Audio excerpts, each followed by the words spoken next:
بسم اللہ الرحمن الرحیم۔ عزیز طلباء و طالبات، السلام علیکم۔ امید ہے آپ خیریت سے ہوں گے۔ درسی کتاب سے ہمارا مطالعہ جاری ہے۔ آج جو نظم ہمارے سامنے ہے وہ ہے جیوے جیوے پاکستان۔ اگست کا مہینہ چل رہا ہے اور پاکستان بننے کی خوشی کی سالگرہ کی تیاریاں جاری ہیں، اور یہ بھی ایک ملی نغمہ ہے جو جمیل الدین عالی نے لکھا ہے۔ مختلف حوالوں سے پاکستان کی سلامتی کی دعائیں مانگی گئی ہیں، اور اس نظم میں آپ کو بہت ہی پرجوش انداز نظر آئے گا۔ اس میں جمیل الدین عالی پاکستان میں بسنے والے تمام لوگوں کو ایک پھولوں کی کیاری سے تشبیہ دیتے ہیں اور کہتے ہیں کہ ہمارے مختلف علاقوں کے لباس تو مختلف ہیں لیکن ہم متحد ہیں۔ اس کے علاوہ متحد ہونے کے حوالے سے کہتے ہیں کہ تمام علاقوں میں رہنے والے لوگ ایک ہی نعرہ لگاتے ہیں کہ پاکستان ہمیشہ سلامت رہے، اور تعریف بیان کر رہے ہیں پاکستان بننے کی کہ پاکستان معرض وجود میں آیا تو کئی مسلمان رشتہ دار ملک کے دور دراز کونوں میں رہتے تھے اور آپس میں الگ الگ تھے، آپس میں جدا ہو گئے تھے۔ پاکستان نے ان کو ملا دیا ہے، اور محنت کش وہاں پر محنت کرتے تھے تو ان کو کچھ خاص داد نہیں ملتی تھی، اور اس کے علاوہ جن لوگوں نے قربانیاں دی ہیں انہیں بہت اچھے لفظوں میں جمیل الدین عالی نے یاد کیا ہے، اور پاکستان کی سلامتی کے لیے دعا گو ہیں۔ یہ لب لباب تھا، اور تمام اشعار کے حوالے سے آپ کو میں نے بتا دیا جو کچھ بیان کیا گیا ہے۔ آسانی رہے گی اشعار کی تشریح میں۔ تو عزیز طلباء و طالبات، اب ہم اس نظم کے مشکل الفاظ کے معنی دیکھیں گے، اس کے بعد شاعر کا تعارف دیکھیں گے اگر وقت ہوا تو، ورنہ بعد میں بتا دیا جائے گا۔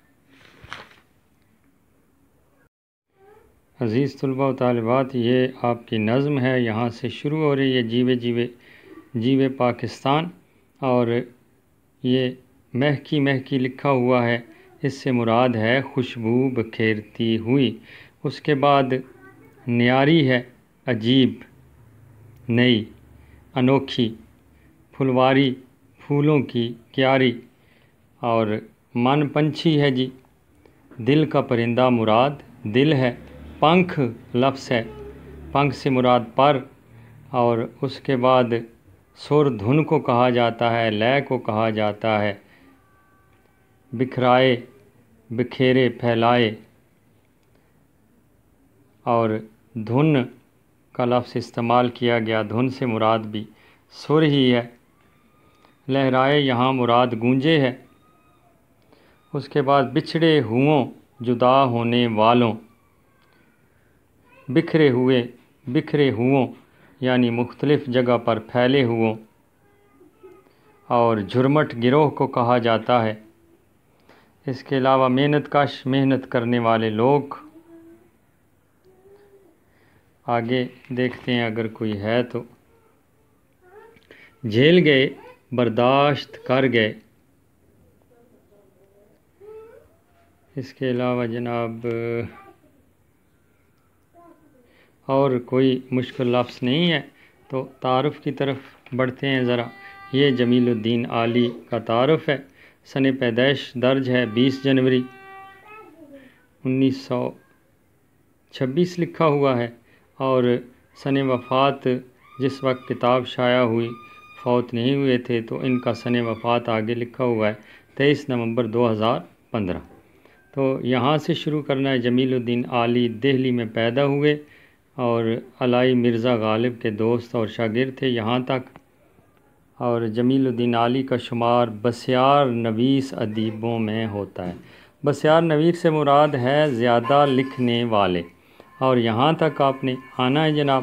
اس کے بعد ان کی معروف تصانیف میں غزلیں یہاں سے لے کر آخر تک یہ تعارف لکھنا ہے اور ذہن نشین کرنا ہے۔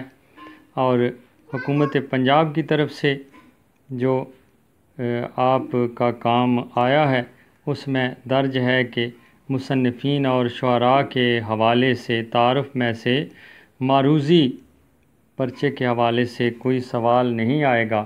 تو ایسا ہے کہ اشعار کی تشریح میں پھر بھی یہ شاعر کا تعارف اور نثر کی تشریح میں مصنف کا تعارف معاون ثابت ہوتا ہے۔ اس کو ہم یاد رکھیں گے اور شامل رکھیں گے۔ عزیز طلباء و طالبات، امید ہے آپ کی سمجھ میں بات آ گئی ہوگی۔ انشاءاللہ پھر آپ سے ملاقات کریں گے، تب تک کے لیے اجازت۔ آپ سب کا اللہ نگہبان۔